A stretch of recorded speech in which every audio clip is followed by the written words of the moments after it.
中央航空有2台飞行机车衫到高雄小港机场的时阵，因为这天气歹，飞行机一直在半天飞，细雨连波都叫落来，落尾是该休伫咧桃园机场。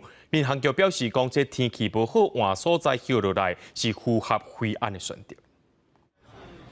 杀行李准备登厝，车衫暗时10:40为首尔飞登高雄中营 BR171航班，因为小港机场风强雨大，降落2届无成功。透早11点外转港桃园机场，就很晃啊，就一直在上上下下在等这样子。一瞬间呀！哦，冲了100多层的。PTT 的网友当时议论纷纷，有人分享飞行路线，看到航机伫高雄外海天顶转势，向小港的方向过去，一直话讲风台天机场也敢降落是勇者。不过随看到航机往北飞，到尾也平安降落桃园机场。对这代志，中营声明车衫包括 BR705浦东往高雄航班、BR171首尔往高雄航班起飞之前，高雄小港机场的气候拢符合签放要求。不过航机到的时阵气候无好，伫空中转势等待各定飞一届无法度降落。经过考虑决定转港，只要旅客的需求，派车送回高雄，还是安排大宿，无亲像外界讲的真侪届想要降落。剧烈天气的影响都会越来越显著了哈，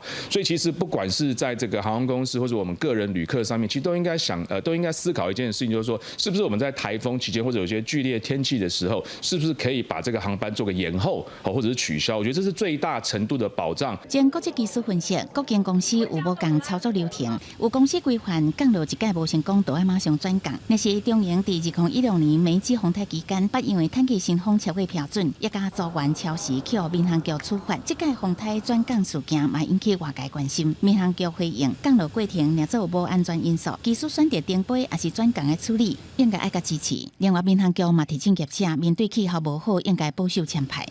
记者综合报道。